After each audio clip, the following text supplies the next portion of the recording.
You guys, I don't say this with glee, but this is the third last episode of the season. This is a shorter season for New Jersey with only 12 episodes. So obviously, we got two more to go after this one. And then that special taping that they have instead of having a reunion.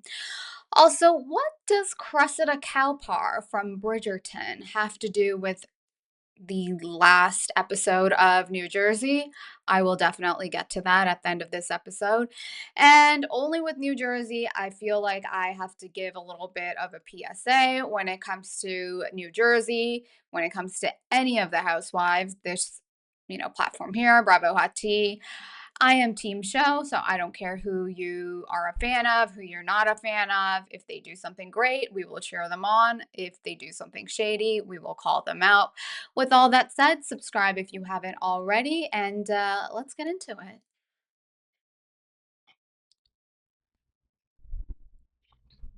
All right, so I have to say, this episode of Jersey, it was a pretty easy watch, pretty smooth sailing. We definitely got some drama, but it wasn't anything like too intense, dramatic, anxiety inducing, anything like that. We start off the show with Melissa Gorga, Joe, and her mom. Melissa's mom looks really good. I don't really know what age she is. I believe she's what? I think in her 70s, I believe. She looks really good. And they start talking about how, well, Melissa talks about how she's not acting like herself. It could be age. And then they ask her about dating, which I thought was cute. I'll be quite honest with you. I didn't really understand the whole reason behind this scene between Melissa Joe Gorga and her mom. Like, we only have two more episodes left. Is there more about Melissa's mom that we're going to find out about? And this season, I feel like Melissa Gorga has pretty much been out of like the major drama, and we even see her repair some sort of a friendship, some sort of a ship with Jennifer Aydin. I wouldn't call it a full on friendship, but they are on better terms as of now. Later on, we do see Jennifer Aydin at Melissa Gorga's Envy fashion show, which, Jennifer Aydin was shady about, but we'll get to that. And obviously, we saw what? Melissa Gorga's cousin getting married. Joe teared up because he's no longer in touch with his, blood sister, his one and only sibling. So, Melissa Gorga, they gave her a scene, and then of course we see her later on with Envy, her fashion show. This was a pretty good scene between Margaret and Dolores. I love the look on Dolores's face because she can see right through the BS Margaret was spewing. Dolo is too smart. She knows Margaret talks a lot of crap, and she even brought it up in her confessional how Margaret probably does say a lot of crap about her, and then the producers, editors from whatever seasons ago showcased all the crap Margaret said about Dolores, how she can't keep a man, and all that other crap. It is what it is. Margaret does talk a lot. However, in this case, she's at least smart enough not to put it on text. Now, this is one of the few moments I feel like one of the women on this cast has truly owned up to their ish. Margaret's like, hey, Dolo, these are the one or two things I said about you. And Dolores is like, you know what? I'm just going to pick and choose my battles. This one is not worth it. And these two, they seem like they're on good terms. I think it's a little bump in the road, but these two, they're good. And of course, Margaret did deflect a little bit and bring up Jackie. Honestly, guys, at this point, Jackie is easy target, but Jackie kind of made herself the scapegoat at this point. I did feel bad for Frank Catania because he had this whole engagement surprise proposal for his girlfriend Brittany, who the cast, all the women, including Dolores, are quite fond of. He was going to take a trip to Costa Rica, and that's where he was going to plan to propose to her. But unfortunately, his dog, was it Lolly or Lollipop? I forget the dog's name, but his dog according to the vet, had a few days, few weeks to live. So obviously, Frank's like, you know what? We just got to stay home, make sure the dog is good. And then the dog did end up passing away. So, of course, that was very sad. We didn't see a whole lot of Frank Catania this season, but obviously that's because, Polly is Dolores's main man now. All right, let's cut to the Envy fashion show. So we see the girls coming in. It's, to be quite honest with you guys, I actually forgot it's a fashion show. Like, yeah, we saw like the little runway moment for a bit, but to me, it just felt more like a party. And then, like, the fashion show was like the main feature. It felt more like a party. But, anyways, the girls are gathering. They're coming in, and we see Margaret, Danielle, Rachel Fuda. They look fabulous. They are wearing Envy. And Jackie awkwardly joins Margaret. And Margaret is so shady. And Jackie, you are what? A lawyer. Isn't she like some sort of a software heiress, family money? And obviously, Evan, I think he's in like wealth management. He's in finance. He seems to be doing well himself. Jackie took the bait that Margaret set up for her. Obviously, Margaret was egging on Jackie, like, oh yeah, Melissa sent us these dresses, we're wearing Envy. I can't do a Jersey accent or a Margaret accent. I tried, guys. And Jackie, who already is getting pissed off about, the girls not tagging her on an Instagram post, obviously she loses her mind finding out that Melissa reached out to the girls ahead of time and sent them dresses to wear to the fashion show. She gets pissed off. She leaves. The three women, Margaret and Danielle and Rachel Fuda, look at each other, and that's that. That was pretty pathetic. I'm gonna call them both out. That was pathetic of Margaret to be such a mean girl in her 60s, and that was pathetic of Jackie to react that way and then storm off. Like, Jackie girl, it wasn't worth it. So then we see Jackie walk off and she joins some of the other women, Dolores, Jen Fessler, and Jen Aydin. And Dolores is just like, oh my God, how did the other women, like Melissa and Margaret, deal with Jackie all this time? Like, Dolores is like, well, I didn't get an outfit either. Like, I'm just wearing my own clothes. I don't know. Jackie is just all over the place. She is a mess. I thought she wrote her book and that made her, cathartic, and like she released whatever was going on. It seems like while filming the show, she was still going through whatever she was going through, and it clearly shows. Now, at this point, the dynamics are shifting and it's very interesting because obviously Jackie and Margaret, they just had a little bit of a spat in one of the other rooms because Jackie wasn't sent to Envy. And obviously, Margaret pissed her off. But now Jackie, look at her drinking her drink, sipping, and she sees Jennifer Aydin and Margaret having a pretty decent conversation, actually. So Jen Aydin is just she's being pretty like playful about it. She calls out Margaret, like, "Hey, Margaret, you should have called me. You could have at least texted me." Obviously, what went down at Teresa's house, the fight between Jen Aydin and Danielle Cabral. Obviously, Margaret wasn't in attendance, but I'm sure she heard about it. So Jen Aydin's just calling out Margaret, like, "Hey, girl, you could have at least texted me." And it's just nice to see, some friendly banter. And at this point, they do cut to Dolores, and Dolores is like, "You know what? This group, there might be an actual chance here." Now, we also see a quick, a friendly chat between Jen Fuda and not Jen Fuda, Rachel Fuda and Jen Aydin, kind of the same thing, except in this case, Jen Aydin, she's just appreciative that Rachel Fuda did reach out to her. I don't know if it was like a call or a text, but the fact that Rachel Fuda was not at Teresa's house for, the fight that happened between Jen Aydin and Danielle, the fact that Rachel wasn't there and she did reach out to Jen Aydin, obviously that meant a lot to Jen Aydin, even though Jen Aydin is like such a soldier to Teresa.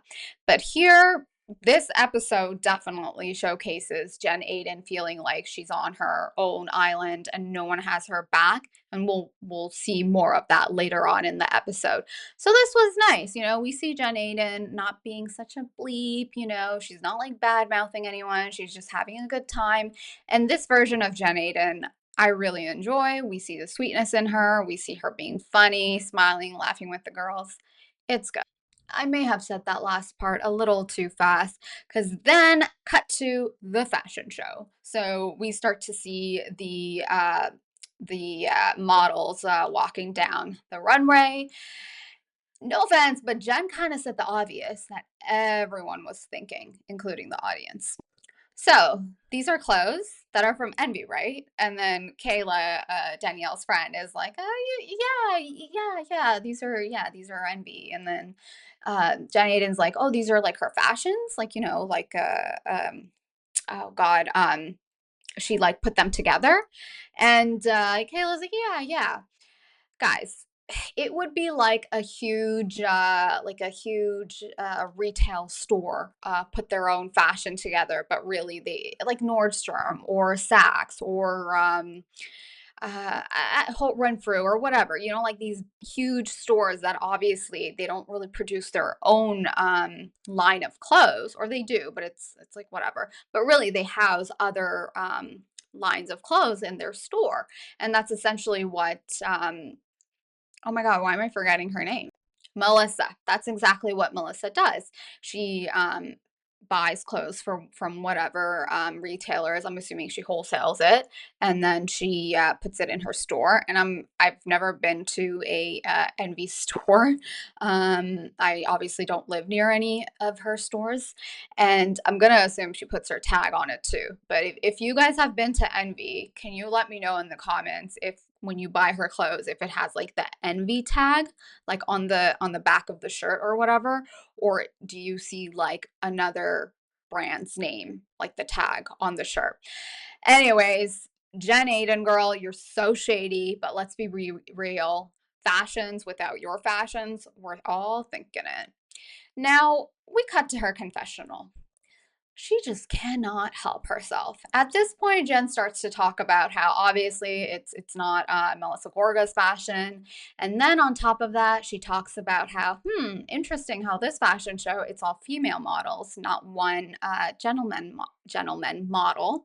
And the last Envy fashion show, the guy that walked down the runway apparently is the same guy that's alleged, rumored that Melissa had a little makeout session with at one of the nights Melissa and Margaret had gone out. Obviously, there was a whole season about this one little rumor, which I think Margaret started because who else was there partying with Melissa that night of? Obviously, this was not captured on, Bravo by the Bravo cameras. It's more of hearsay. It is what it is. But obviously, Jen Aydin, she has to, talk about it again and bring the story back to life. Now, this season, it was definitely filmed a little bit weird. Like we have, Melissa and her parties, her events here. We got Teresa, her parties, her events here. And then if some of the other women are hosting something, if it's like Dolores or I don't know, even Jen Fessler, basically any of the women that are kind of like in the middle, then it's an all cast taping, and then we'll have both Melissa and Teresa and I don't know Rachel and all the other girls um, in in uh, in filming as well. Anyways, let's get to the church live podcast show event that Teresa had. I don't even know what to call it. So the girls are coming in. Jackie's there. Jen Aydin is there. Jen Fessler walks in. Shady Jen Aydin. Um, she gave a compliment to Jen Fessler, and Jen Fessler, wow, that Ozempic, that facelift, that outfit, the Housewives makeover Jen Fessler got on her first season. I think she got it like during her first season when she was a friend of last season. Jen Fessler does look amazing. Like, she does look like $1,000,000. So, of course, Jen Aydin compliments Jen Fessler, but she could not even wait. She's like, "Oh, you gotta give Danielle some pointers." And Jen Fessler, she's so funny. She's like, "Wait, like I literally just entered. It's been like 2 seconds." And you could not even wait more than 2 seconds before, throwing Danielle under the bus. So that was pretty funny. So the three ladies, not Danielle, Jackie, Jen Aydin, Jen Fester, they're there to support Teresa. Teresa does bring up some of the lawsuits that she cannot talk about and how they will learn about later in the season. Later in the season, we only have 2 episodes after this. And then, obviously we know it's a shit show at Rails during the season finale taping, like that last lunch, that last dinner that they have. And to be quite honest with you, I don't even know which lawsuit Teresa's talking about at this point. Is it the stuff with Margaret, where apparently there were like police reports? Is it the stuff with Louis? Which stuff with Louis? I'm kind of sick and tired of all the blogger drama, and every day something new comes up, and it's like not really on the show. And then when we watch the show, they kind of talk about it, but they don't talk about it. It's just this show isn't even what it used to be, and it's almost hard to watch the show because if you don't do like your own I don't know, not due diligence, but if you as the fan, you don't do your own scooping online, then you kind of miss out on context of what some of these women are talking about. In the confessional, Teresa cannot help herself. She's like, "This is the good Melissa, not the bleep that my brother married," or whatever she said. And I'm just like, "Oh my God. Guys, it's really awkward to watch because here we are, this is like a show in a church. Or cathedral for Namaste Bleeps.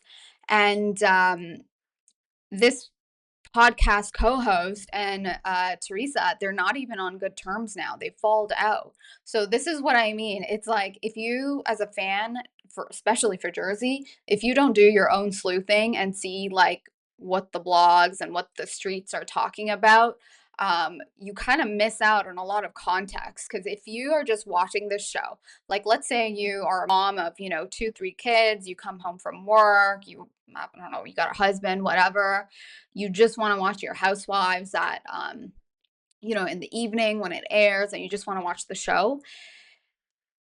You're not, you don't have time to, watch or be on TikTok and see what the latest drama is, right? So if you're watching this show, you're like, "Oh, so this is Teresa's a podcast host. Oh, okay, Louis, her, like they seem great." It totally goes over I guess the average viewer who's probably not, tuning in to all the blogger drama that's going on and the fallout that these two have had. Anyways, just, keep that in mind. It's interesting. All right, so Teresa's show is about to start. Jennifer Aydin, I don't know what planet this woman is on, but I adore watching Jen Aydin because she is so funny, whether she means it or not. Jen Aydin is talking to this random woman, Jessica, who apparently is Teresa's friend. And I almost feel like this Jessica lady is held hostage because Jen Aydin, they're just like talking off to the side. And Jen Aydin is just talking about Danielle Cabral to this Jessica friend and the story that she is retelling from the night of the incident, the fist fight and the glass water throwing and all of that. It's a slightly different story than what happened. And we all saw it because hey, it was filmed, and obviously the cast members present there saw what happened. I mean, unless you were Teresa and you looked away for, um like half a second or whatever. But it's just so funny that she's like retelling this story. And in Danielle and Nate, and they walk right by Jen Aydin. And I'm going to assume they maybe heard what Jen Aydin was saying. And I think Danielle at this point was like, whatever, I'm just going to leave it. And if Danielle didn't hear Jen Aydin talk about her, it might be for the best because we don't need to see another, shit show between these two. And my understanding is after the glass throwing, the pushing, whatever, they did have to take a bit of a break just to with filming and then get back into it. And I guess they got back into it shortly after. And this is why in this episode, when the two women come face to face, they try so hard not to go at each other so hard as they did before. In this at this event, we also caught a glimpse of Dorinda. However, it wasn't like a big deal. It was just Dorinda from New York, went over the bridge to Jersey and she just supported Teresa. But Dorinda didn't really have much of an impact, even as just another housewife on the show. It was more like she was there and the camera caught her for like a hot second. Anyways, we also see Melissa Pfeister here, but we don't really hear Melissa Pfeister's part.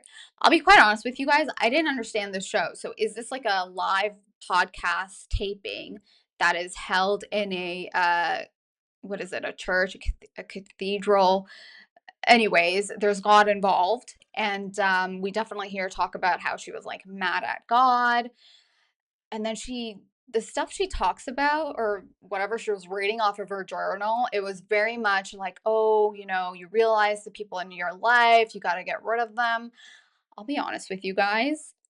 Right before Teresa started to speak and say whatever was in her journal, this is all I could think of. Cressida Cowper from Bridgerton, who is not known to be the brightest, smartest cookie in the ton, as they like to call it in Bridgerton. When Cressida Cowper was, she had to come up with her own piece as Lady Whistledown, and was it Whistletown or Whistleton? Anyways, and she starts saying what she wrote, where she's like, "Today I bring to you much gossip from about the many lands." I'm just gonna leave it at that. I'm not gonna get further into the context, but if you get what I'm saying, it is pretty hilarious. And then Teresa, she finishes her journal reading for her podcast, and then everyone, of course, gives her a standing ovation. Um, Again, like I said, I do not understand this live podcast taping situation. My understanding is when these housewives or even some of these like massive Bravo content creators, when they do these shows, these live events, seating dozens of people, if it's more intimate, or hundreds of people, it's supposed to be like fun and lively and energetic and like, drinks and food and fun and then like another after show or whatever. This was quite sublime. And I don't know. I found it very odd. You guys let me know your thoughts on it. But let's move on to the end of the episode that contained a little bit more juice compared to, I don't know, so far in the episode. All right, let's end off on the drama in the green room, the backstage room between Danielle and Jennifer Aydin. These two just cannot, keep themselves behaving.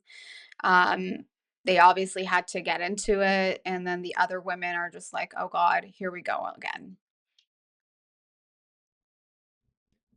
Thought you were gonna make it. We were really excited to come here for you. Thank you, guys. But we figured we have it here. It's called the Cathedral. I brought God back into my life now. Church. Maybe this will bring good vibes. Shocked it didn't burn down with your ass in it, actually. Oh my God. So, of course, we have Danielle starting. She's starting, and, as they said for Dorinda, she's starting. So, of course, Danielle, she has to make a snarky remark when it comes to Jen Aydin sitting across her. Show your true colors. Sorry. No. Yeah, that's all right. You have. So, anyway, on that note, Anyway. we're gonna keep it. I feel like in this situation, thank goodness for Dolores, she kind of cut the tension and she's like, all right, guys, like, we're not doing this. She changes the topic. And so, we move on. Good? Okay, yeah. Listen, like, I love you guys, and I want to help fix you guys. There's some things that you just can't fix. right? You have certain relationships in your life that you can't fix, right? I mean, I know it's still fresh. She's keeping it fresher. It's That was mild. Yeah, Oh okay, my but God, you know you're a what? We're gonna joke, just dude. leave this about Teresa right now. Joke, dude. Tonight is your night. Tonight is your No, night. I know, but I know it's no, Teresa. The answer is no. This is very interesting seeing Jennifer Aydin just speak up and be like, no, I'm not doing this. Like, Teresa, get the point. Guys, I totally understand why Teresa is trying to get Danielle and Jen Aydin back to good terms. Obviously, Teresa, at this point, if we are going to speak of factions, which unfortunately this show has become, it's not a fun housewife show. This one has drama with that one, and they make up, and then a season later, the other one has drama with this one. No, it's not that. We're not talking about bows off of cakes anymore. We are talking about, bigger, much bigger situations where, people's lawyers are getting involved.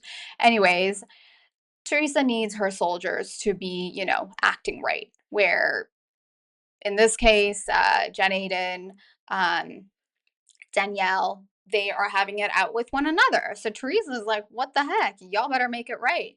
But Jen Aydin's like, nah, we're not doing this. If there's one person in this group that I'm ride or die for, it's Teresa. And she knows that. So for her not to do it for me. All right, look, this is where I mentioned at the top of this recap where Jen Aydin feels like she's on a one-woman island. And I feel bad for her, Part of it is her putting herself in this situation, just being ride or die for Teresa. However, Teresa isn't so, ride or die for Jen Aydin. And because of her solidarity with Teresa, this is why we've seen her on the show for all these years. However, I would have liked to see Jen Aydin be her own person and not, Teresa's lackey all these years. Me is extremely hurtful. Anyway, don't you have to get back to people, right? Oh my God, I gotta do a Q&A. Let's do that. Yes.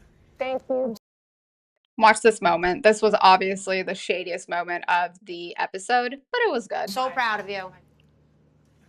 By the way, you look like So do you. oh, terrible. Clown. What the? Dude, You she's good? a clown. What'd she say? What'd she Trash. What'd she say on the way? And you look like by the way. What? And all you guys sat there silent. You think I'm gonna make up with that trash box? We sat there silent. You think I'm gonna make up with that trash Don't talk to box? her like that then. I'm Don't talk to not. her like that. Don't talk to her. Okay, I did think it was a little strange of Dolores getting up like that because Dolores is like, well, don't yell at her. Like, don't yell at Teresa like that. That was a little odd. Like, why can't Jennifer Aydin express herself? Clearly, she feels, hurt at this point that no one stood up for her. But then I'm not going to play the rest of it. But basically, Dolores and Jen Aydin, Dolores is like, you obviously know how to like stand up for yourself. And Jen Aydin's like, well, yeah, I do, but clearly I don't handle things well. Guys, honestly, I felt really bad for Jen Aydin this episode, but it is what it is. She dug her own grave.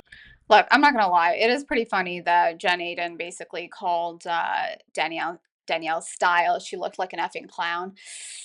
The fashion wars on Jersey, I feel like y'all need to look at yourselves before you, call the other one out. Anyways, guys, let me know your thoughts on this episode of New Jersey. Like I said earlier, I thought this was one of the easier episodes to watch.